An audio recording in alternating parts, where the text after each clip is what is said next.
Une marche silencieuse pour une cause laissée sans voix. Tous de rouge vêtus, ces manifestants expriment leur indignation devant le viol mortel d'une fillette de 3 ans. Il est temps que nous nous levions et que nous dénoncions ces actes odieux qui se reproduisent au fil des années. Grâce là où tu es, que Dieu te garde. Repose en paix, petit ange. Une semaine plus tôt, nous sommes le dimanche 30 septembre.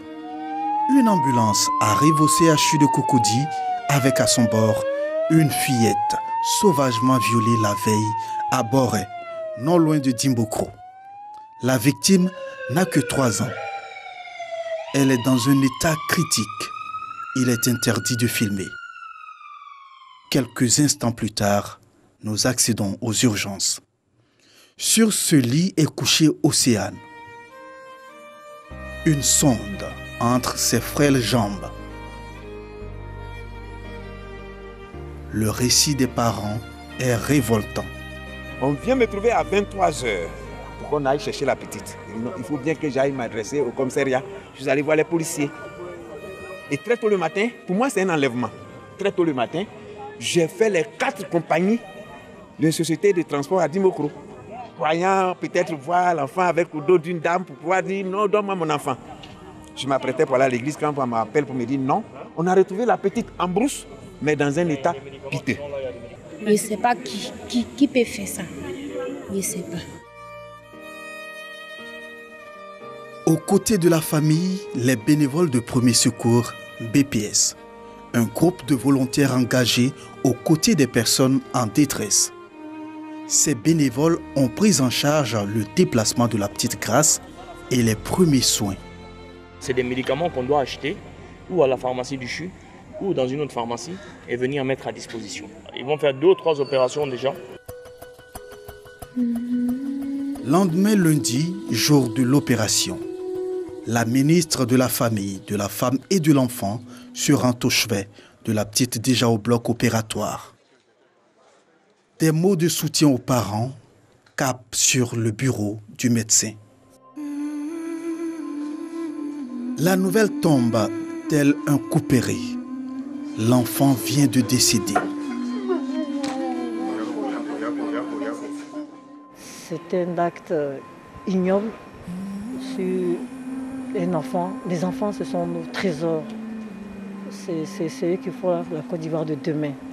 Et nous ne pouvons pas accepter qu'il y ait des actes de violence sur nos enfants. Je voudrais vraiment dire que c'est la tolérance zéro et que tout sera mis en œuvre pour retrouver les criminels. Parce que pour moi, ce sont des criminels. Colère, indignation, pleurs. Le viol mortel de la fillette de 3 ans a attristé la toile.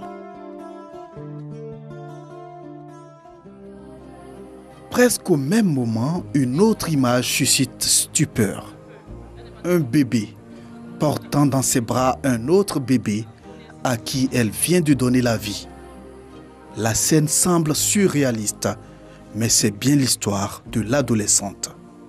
Cette mineure âgée seulement de 12 ans vit en silence son martyre. Sourde et muette, elle vient d'accoucher à la suite d'un viol. C'était le 31 décembre. Ma fille est partie rester dans sa patronne m'avait dit qu'ils allaient veiller. Mais à minuit, je sors, la petite était couchée dans la cour. En tout cas, tout gâté. Elle avait bu, l'ont donné à boire, elle était saoulée, l'ont violée. J'avais honte de dire à les gens qu'ils ont violé ma fille. L'endemain matin, j'ai commencé à la traiter indigénant parce que je n'avais pas de sous. Mais c'est pas que bon, elle allait tomber enceinte. Je me suis occupée d'elle jusqu'à l'accouchement, c'était le mardi à minuit. Minuit, bon, on est parti à Ficro Pépa fait. On a pris ambulance, on est venu à Tiasalé du Pépa. La petite a frôlé la mort à l'accouchement. Elle est tombée 6 fois dans le coma avant d'être délivrée par césarienne. Aujourd'hui, le combat de cette famille démunie est de faire face aux besoins du bébé, mais également de ceux de l'adolescente. Elle pourra compter sur les bénévoles de Premier Secours qui ont fait face aux frais de l'accouchement, mais également sur la première dame Dominique Ouattara. La première dame vient de répondre favorablement à la demande, donc tout de suite on va les envoyer à l'hôpital mère-enfant pour faire un bilan complet de la petite de 12 ans qui a accouché par césarienne et du bébé.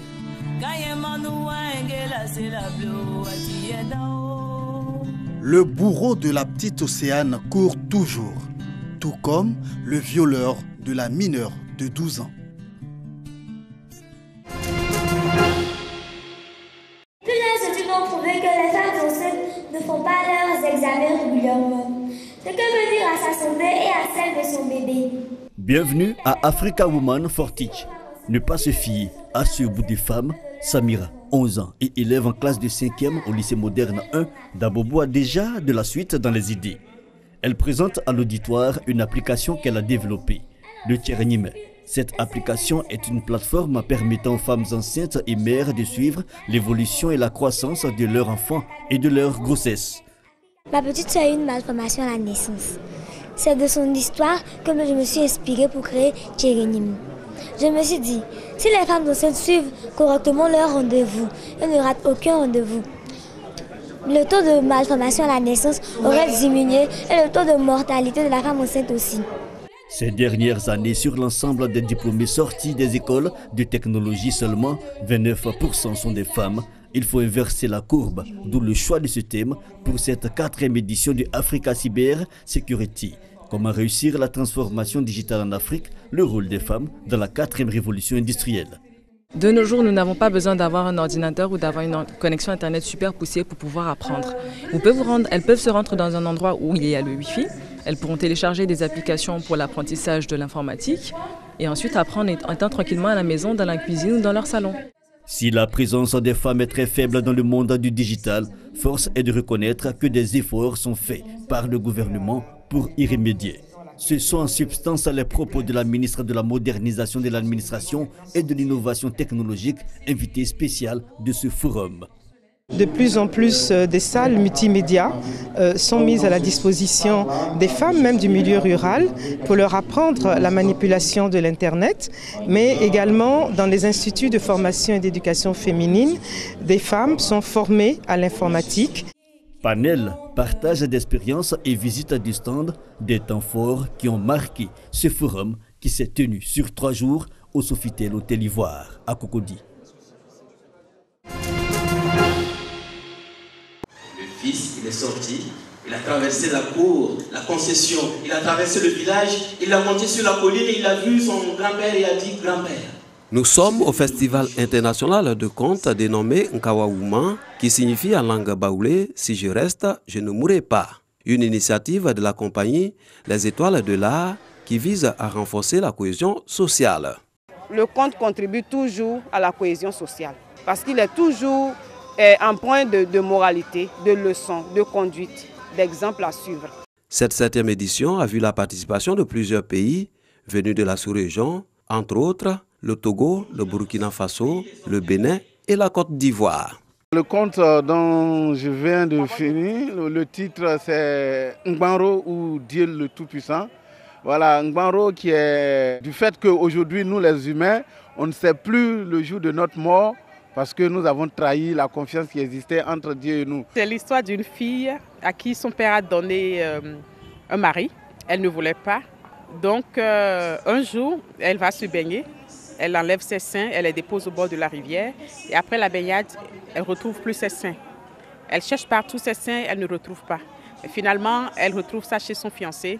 Elle arrive et elle tombe amoureuse du fiancé. La compagnie Les Étoiles de l'Art est une association à but non lucratif qui a pour but principal de promouvoir la tradition à travers le conte, la danse, la musique et le tourisme.